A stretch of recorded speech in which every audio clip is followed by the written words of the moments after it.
Hello students, welcome back to Sapphire Blue Chem Spark.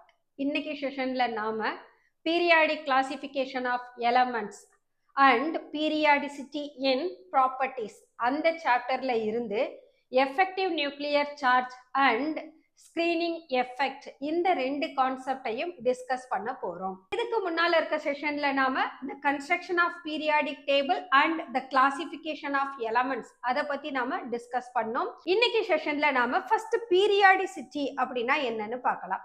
Periodicityனா என்ன? This periodicity is nothing but the repetition அல்லது reoccurrence of physical and chemical properties of the elements at regular intervals. ஒரு particular இன்டர்வல்ல எலமெண்டோட physical ப்ராப்பர்ட்டியும் chemical ப்ராப்பர்ட்டியும் repeat ஆகுறத தான் நாம periodicity அப்படின்னு சொல்றோம். இப்போ நம்மளோட periodic டேபிள்ல கொஞ்சம் இமேஜின் பண்ணோம்னா we may find there are 7 rows. அந்த ரோஸ்ல இருக்கக்கூடிய நம்பர் ஆஃப் எலமெண்ட் 2, 8, 8, 18, 18, 32, 32 இருக்கும். இப்போ நம்ம ஃபர்ஸ்ட் பீரியட் முடிஞ்சு செகண்ட் பீரியட் ஸ்டார்ட் ஆகுற போது எலமெண்ட் தேர்ட் எலமெண்டா இருக்கும், அவங்க எண்ட் ஆகுறது 10th எலமெண்டா இருக்கும். அதே போல 11th எலமெண்ட்ல ஸ்டார்ட் ஆகி 18th எலமெண்ட் போகும். அப்படி எலமெண்ட்டை நாம பீரியட்ல அரேஞ்ச் பண்ணிட்டு வர்ற போது இந்த எலமெண்ட்ஸ் எல்லாமே ஒரு குரூப்பிங்ல வந்து ஃபால் ஆகும். அப்படி குரூப்பிங்ல ஃபால் ஆகுற போது அந்த எலமெண்ட்ஸோட எலக்ட்ரானிக் கான்ஃபிகரேஷன் சிமிலரா இருக்கும். அப்போ நாம எலமெண்ட்ஸை பீரியாடிக் டேபிள்ல அரேஞ்ச் பண்ற போது the electronic configuration of the element is repeating at the regular interval.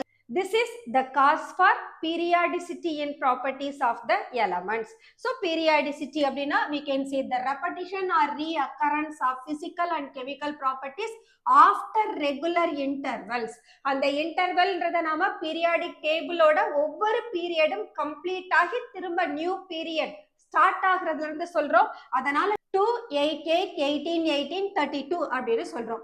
இந்த 32ன்றது நமக்கு 6th பீரியடா இருக்கும். 7th பீரியட்லயும் once again we will get a 32 elements. But அந்த 7th பீரியட்ல வரக்கூடிய எலமெண்ட் ப்ரீவியஸ் பீரியட்ல இருக்கக்கூடிய எலமெண்ட்டுக்கு ஜஸ்ட் பிலோவா வருவாங்க. அப்ப they will make a same group. அதனால நாம 7th பீரியட மீன் பண்ணல, ஃபர்ஸ்ட் பீரியட்ல இருந்து 6th பீரியட் வரைக்கும் மென்ஷன் பண்ணியிருக்கோம். Okay, now the cause of periodicity என்ன சொன்னோம்? Due to the repetition of similar electronic configuration of elements as the atomic number increases. நம்ம பீரியட்ல எலமெண்ட் அரேஞ்ச் பண்ற போது ஒரு எலமெண்ட்ல இருந்து இன்னொரு எலமெண்ட் பார்த்தோம்னா அங்க ஒரே ஒரு யூனிட் ஆஃப் அட்டாமிக் நம்பர் தான் இன்க்ரீஸ் ஆகும்.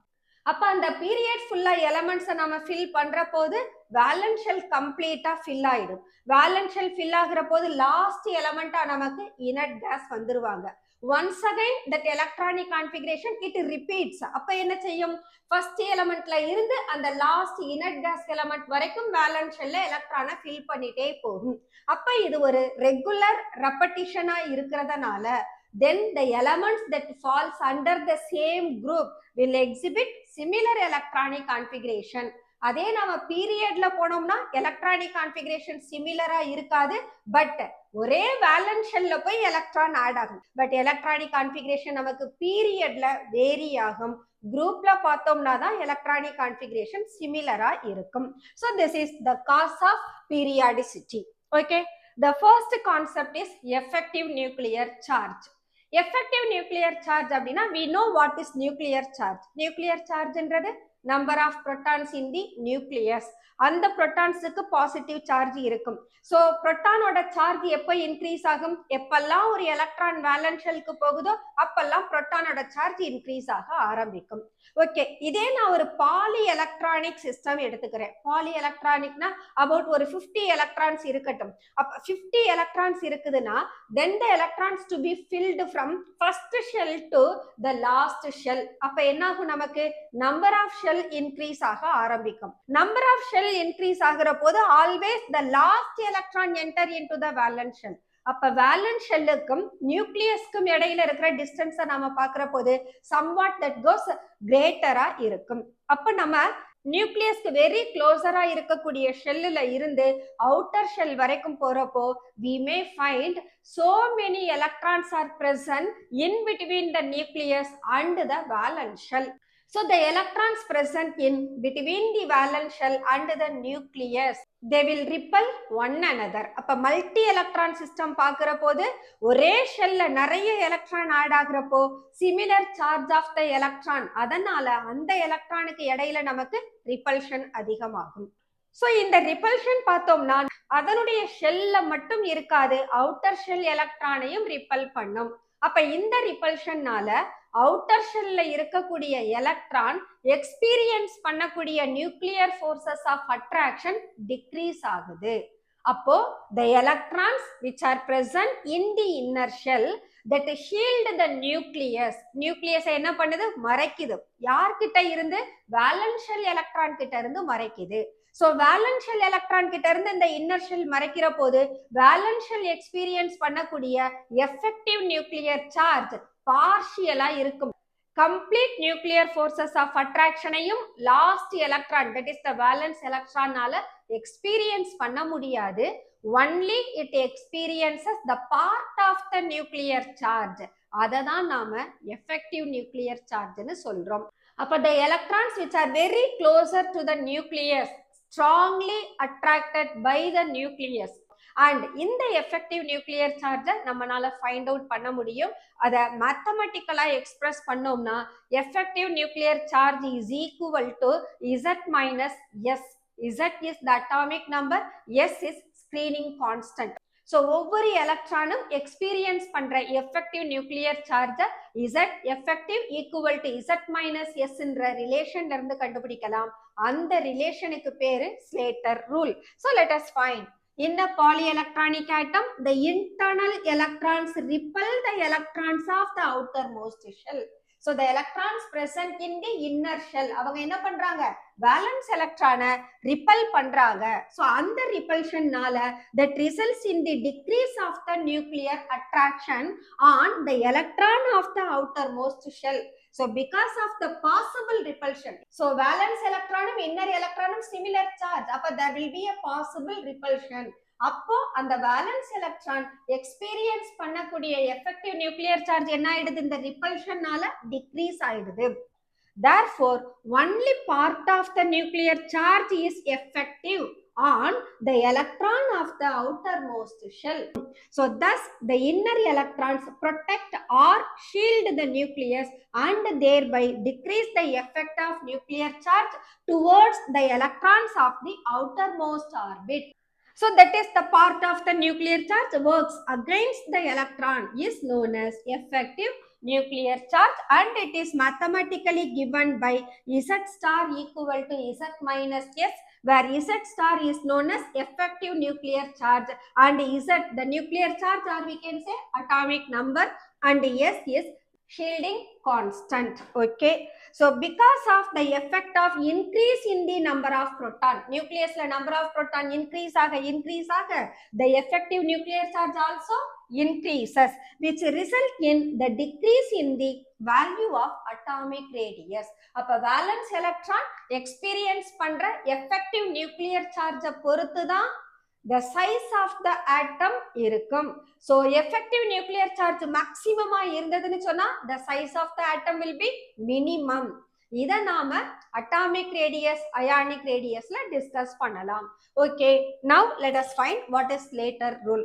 இந்த Slater rule அப்படின்றது ஆக்சுவலா ஒரு எலமெண்டோட எலக்ட்ரானிக் கான்ஃபிகரேஷனை நாம ஃபர்ஸ்ட் ரெப்ரசன்ட் பண்ணணும். யூஸ்வலா நாம எலக்ட்ரானிக் கான்ஃபிகரேஷன் எழுதுற போது ஆஃப் பா பிரின்சிபலை யூஸ் பண்ணுவோம். இங்க ஆஃப் பா பிரின்சிபல் கன்சிடர் பண்ண மாட்டோம். இங்க நாம அந்தந்த பிரின்சிபல் குவாண்டம் நம்பரோட சப்ஷெல்ஸை குரூப்பிங் பண்ணுவோம். அப்படி குரூப்பிங் பண்ற போது 1s ஆர்பிட்டல் அங்க S மட்டும்தான் இருக்கும், அவங்க தனியா இருப்பாங்க. செகண்ட் பீரியட் தேர்ட் பீரியட் வர்ற போது அங்க SP அவங்கள நாம குரூப்பிங்ல எழுதணும். இதே நமக்கு d ஆர்பிட்டல் f ஆர்பிட்டல் வந்தாங்கன்னா அவங்கள தனியா குரூப் பண்ணணும். 4d orbital 3d orbital 4f ஆர்பிட்டல்னு தனியா குரூப் பண்ணணும். அப்ப நமக்கு குரூப்பிங்கிறது sp ஆர்பிட்டலை மட்டும் குரூப் பண்ணணும் to the same principal quantum number.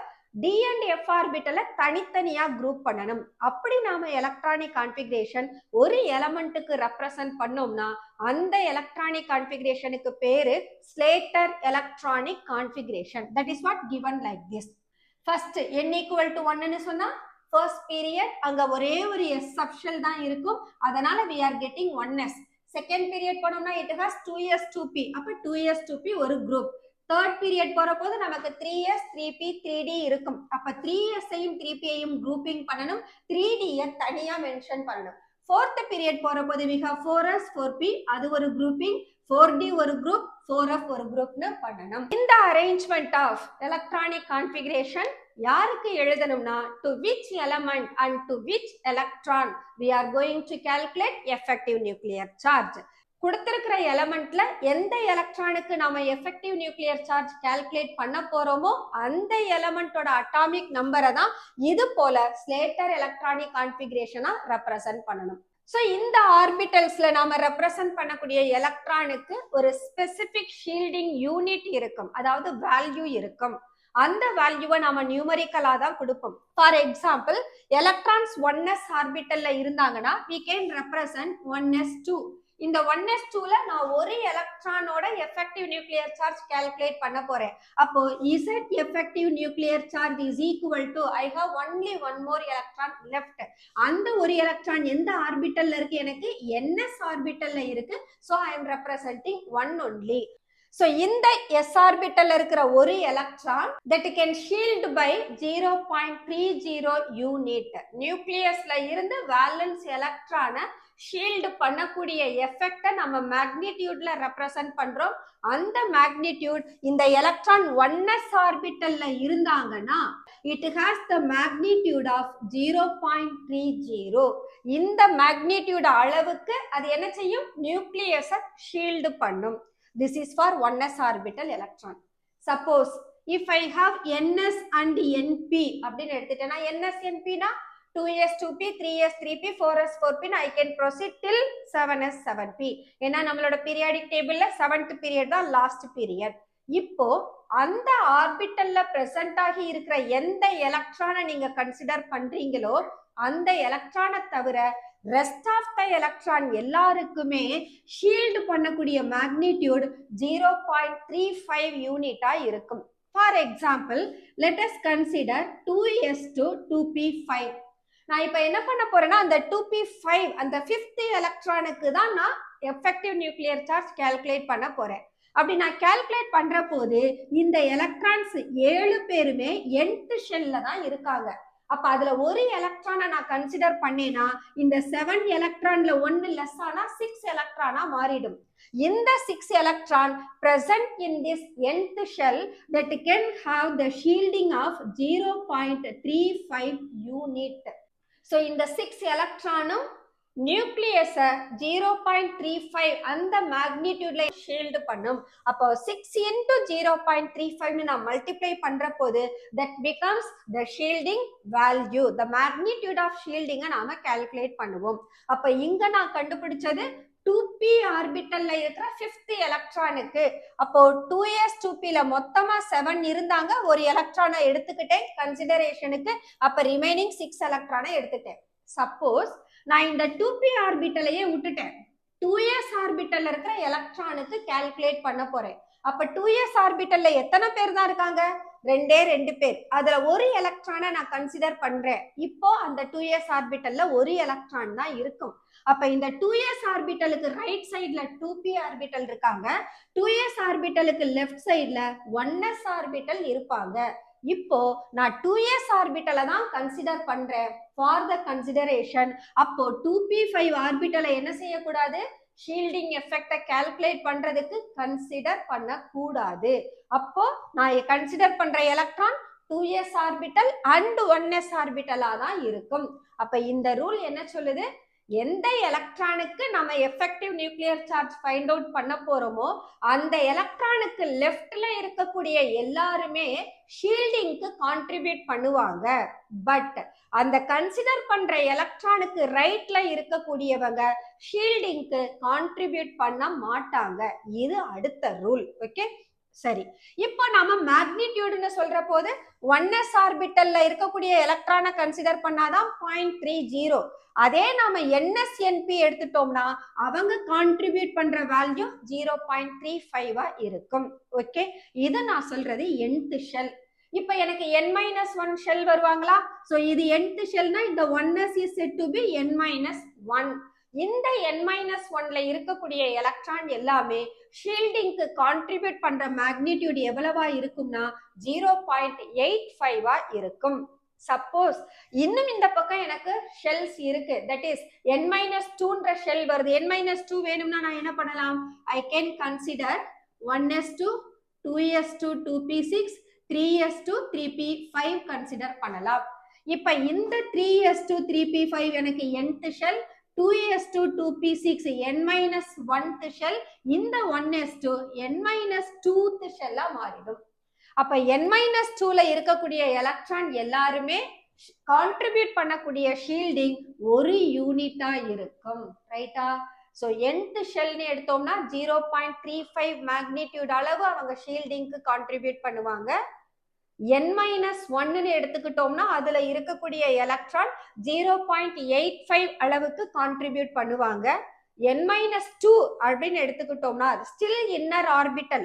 n-2 n-3 n-4 யாரா இருந்தாலும் சரி அவங்க அத்தனை பேருமே கான்ட்ரிபியூட் பண்ணக்கூடியது ஒரு யூனிட்டா இருக்கும். இப்ப நம்ம nsnp ஆர்பிட்டல் பார்த்துட்டோம்.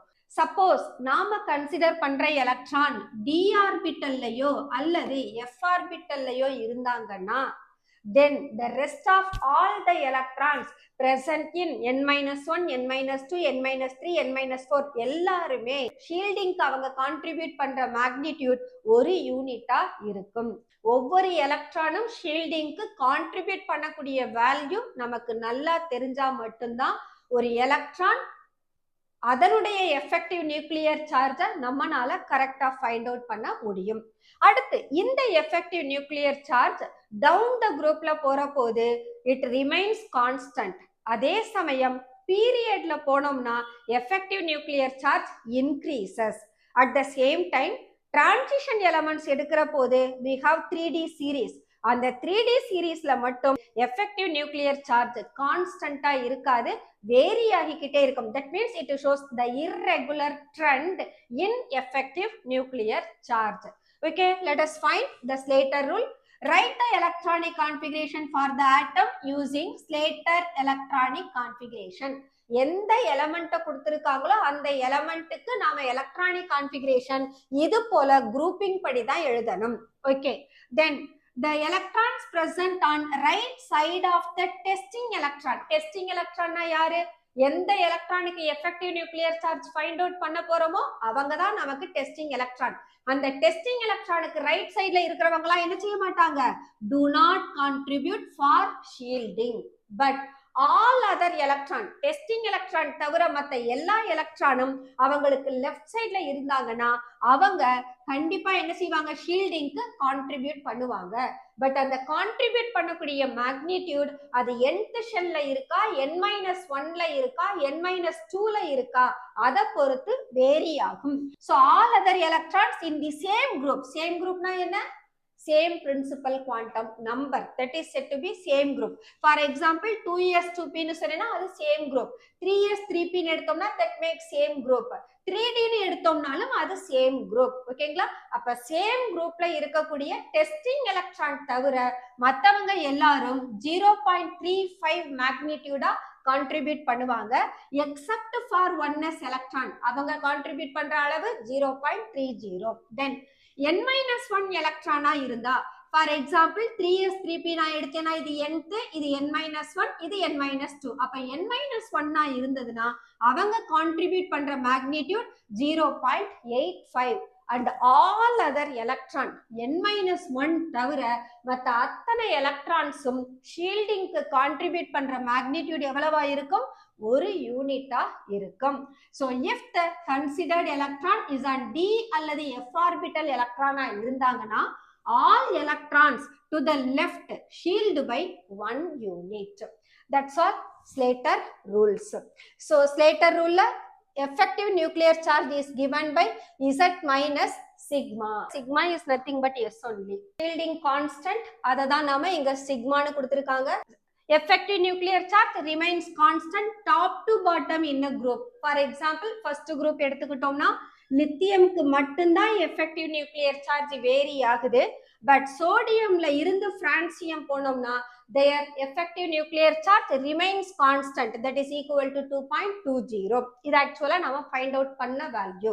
தென் effective nuclear charge increases left to right in a period. பீரியட்ன்ற போது we have taken second period element. லித்தியம்ல இருந்து ஃப்ளூரின் வரைக்கும் எடுத்திருக்கோம். லித்தியம் டு ஃப்ளூரின்றப்போ atomic number that goes 3 to 9. இப்போ இந்த எலமெண்ட்டுக்கு நாம எலக்ட்ரானிக் கான்ஃபிகரேஷன் எழுதிட்டோம். NSNP அதாவது nth ஷெல் கான்ட்ரிபியூட் பண்ணக்கூடிய ஷீல்டிங் வேல்யூ எழுதணும். அடுத்து n-1 எலக்ட்ரான் கான்ட்ரிபியூட் பண்ணக்கூடிய shielding and then total screening அது ரெண்டையும் ஆட் பண்ணணும். இங்க நான் டோட்டல் ஸ்கிரீனிங் A+B ஓட ஸ்டாப் பண்ணிருக்கேன். ஆக்சுவலா நமக்கு n-2 n-3 வரணும். பட் நாம எந்த பீரியட் எடுத்திருக்கோம்? Second period. செகண்ட் பீரியட்ன்ற போது நம்ம கன்சிடர் பண்ற எலக்ட்ரான் nth இருக்கும். அதுக்கப்புறம் வர்றவங்க யாரு மட்டும்தான்? எனக்கு n-1 மட்டும்தான். அப்ப ஏன்னு நான் யாரை ரெப்ரசன்ட் பண்றேன்? நான் கன்சிடர் பண்ற எலக்ட்ரான் போக ரெஸ்ட் ஆஃப் த எலக்ட்ரான் அந்த குரூப்பிங்ல இருந்தாங்கன்னா அவங்க கான்ட்ரிபியூட் பண்ணக்கூடிய ஷீல்டிங்க ஏன்ற டேர்ம்ல கொடுக்குறேன். இதே எலக்ட்ரான் n-1 ஆக்சுவலா 1s2 அவங்கள்ட்ட எலக்ட்ரான் இருந்ததுன்னா அவங்க கான்ட்ரிபியூட் பண்ற மேக்னிடியூட் ஆஃப் ஷீல்டிங்க பின்னு ரெப்ரசன்ட் பண்றேன். அடுத்து என்ன பண்ணணும்? இந்த A இந்த B இவங்க ரெண்டு பேரையும் ஆட் பண்ணணும். ஆட் பண்றதுதான் தட் சிக்மா அல்லது எஸ். இப்போ இந்த வேல்யூவை யார்ல இருந்து லெஸ் பண்ணணும்? அட்டாமிக் நம்பர்ல இருந்து. So we have atomic number. so A and B இவங்களை ஆட் பண்ணி அட்டாமிக் நம்பர்ல இருந்து லெஸ் பண்ணோம்னா we will find effective nuclear charge. see that lithium 1s2 2s1 இங்க நான் A மீன் பண்ணல. ஏன்னு கேட்டா A வேல்யூ becomes 0. ஏன்னா 2s ஆர்பிட்டல்ல ஒரே ஒரு எலக்ட்ரான் தான் இருக்கு. அந்த எலக்ட்ரான் தான் எனக்கு டெஸ்டிங் எலக்ட்ரான். அது போக rest of the electron nth ஆர்பிட்டல்ல இல்ல. அதனால we are going to the n-1 orbital. அப்போ லித்தியம்க்கு டெஸ்டிங் எலக்ட்ரான் தவிர வேற எலக்ட்ரான் இல்லாததுனால A equal to 0. B எடுத்துக்கிட்டோம்னா this is n-1. n-1 எத்தனை மேக்னிடியூட் கான்ட்ரிபியூட் பண்ணணும்? 0.85. எத்தனை எலக்ட்ரான் இருக்காங்க? 2 பேர். அப்ப 2 into 0.85 equal to 1.70 மாறிடும். அப்ப செகண்ட் பீரியட்ல நான் எடுத்திருக்கக்கூடிய எல்லா எலமெண்ட்டுக்குமே n-1 பார்த்தோம்னா it has the constant of 2 electron. அப்ப எல்லாருக்குமே B வேல்யூ என்னதான் வரும்? 1.70. பட் A வேல்யூ மாறும். இப்ப லித்தியம்க்கு நம்ம ஒரு எலக்ட்ரானை எடுத்துட்டோம். இதே நான் பெரிலியம் போனேன்னா I have 2s orbital electron. இதுல ஒரு எலக்ட்ரானை டெஸ்டிங்கா எடுத்துக்கிட்டேன்னா one more electron left behind in the 2s orbital. அப்ப அந்த எலக்ட்ரான் கான்ட்ரிபியூட் பண்ணக்கூடிய மேக்னிடியூட் 0.35. அப்ப 1 into 0.35. இப்ப இந்த 0.35ஐயும் 1.70ஐயும் ஆட் பண்ணா 2.05 கிடைக்கும். இந்த A+B நாம அவங்களோட அட்டாமிக் நம்பர்ல இருந்து லெஸ் பண்ணணும். அப்ப 4 - 2.05 it gives 1.95.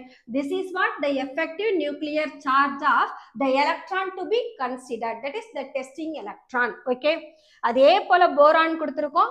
போரான் வர்ற போது we are having the electron in 2p orbital. அப்ப 2p ஆர்பிட்டல் nth ஷெல்ன்றப்போ ரிமைனிங் 2 எலக்ட்ரான் s ஆர்பிட்டல்ல இருக்கு. அப்ப 2 into 0.35 plus 1.70 இவங்களை ஆட் பண்ணா 2.40. 5ல இருந்து லெஸ் பண்ணோம்னா we are getting 2.60. அடுத்தது வாங்க கார்பன். கார்பன்ல 2p ஆர்பிட்டல் இருக்கிற எலக்ட்ரானை டெஸ்டிங்கா எடுத்துக்கிறோம். அப்ப ரிமைனிங் 3 எலக்ட்ரான் இருக்கும். 2sல 2, 2pல 1 மோர். அப்ப 2 + 1 3 that contributes to the magnitude of 0.35. அப்ப இவங்களை மல்டிப்ளை பண்ணா 1.05.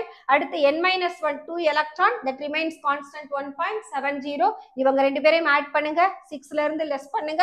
you will get 3.25. so likewise we can find out the effective nuclear charge of testing electron up to fluorine. so fluorine பார்த்தோம்னா we are finding 5.20. see that along the period effective nuclear charge increases. so நம்ம ஃபைனலா இப்போ என்ன தெரிஞ்சுக்கிட்டோம்? பீரியட்ல போற போது effective nuclear charge increase ஆகுது. அதே குரூப்ல போனோம்னா effective nuclear charge கான்ஸ்டன்டா இருக்கு. இந்த ரெண்டு ப்ராப்பர்ட்டியையும் நாம மற்ற பீரியாடிக் ப்ராப்பர்ட்டிஸ் டிஸ்கஸ் பண்ற போது இவங்களை கன்சிடர் பண்ணுவோம்.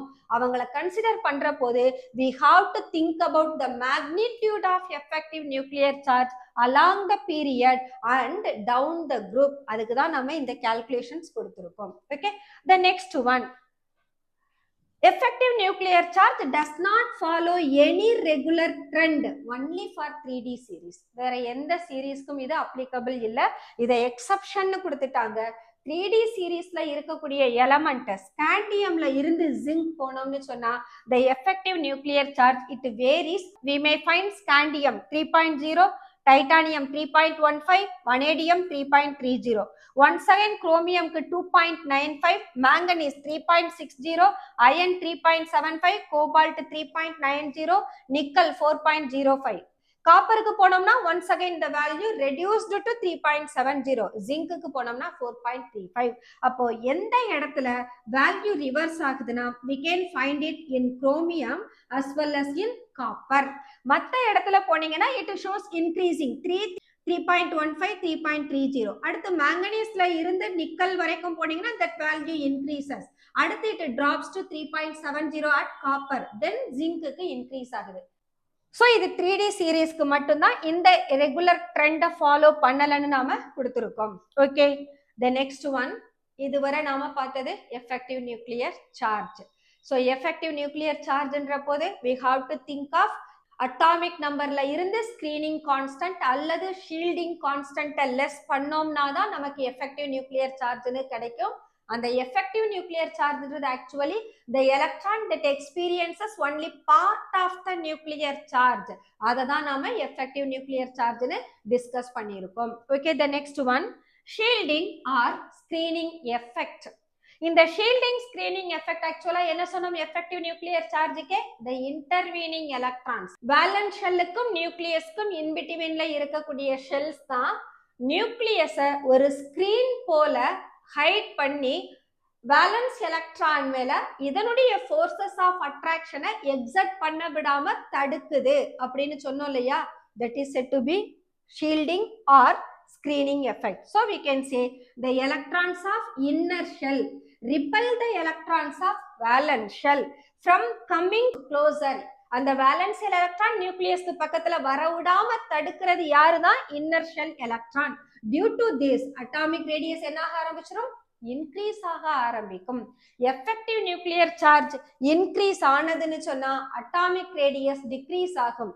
ஷீல்டிங் எஃபெக்ட் அல்லது ஸ்கிரீனிங் எஃபெக்ட் இன்க்ரீஸ் ஆனதுன்னா அட்டாமிக் ரேடியஸ் இன்க்ரீஸ் ஆகும், அதாவது size of the atom increase ஆகும். See that due to this the atomic radius increases. அடுத்து when an atom has more number of shells, ஒரு ஆட்டம்ல number of shells அதிகமா இருக்கு. For example francium எடுத்துப்போம். பிரான்சியம்ல பார்த்தோம்னா it has the electron in its 7th shell. அப்ப நடுவுல எத்தனை shells இருப்பாங்க, 6 ஷெல்ஸ் இருப்பாங்க. அப்ப ஒரு ஆட்டம்ல நம்பர் ஆஃப் ஷெல் இன்க்ரீஸ் ஆக ஷீல்டிங் எஃபெக்டும் இன்க்ரீஸ் ஆகும். That is what given. The shielding generated will also be greater by the inner shell. இதே நாம within a shell பார்த்தோம்னா, for example we can say the fourth shell. Fourth shell எடுக்கிற போது we have the orbitals 4s orbital, 4p orbital, 4d orbital, 4f orbital. So within the shell that can have the subshell.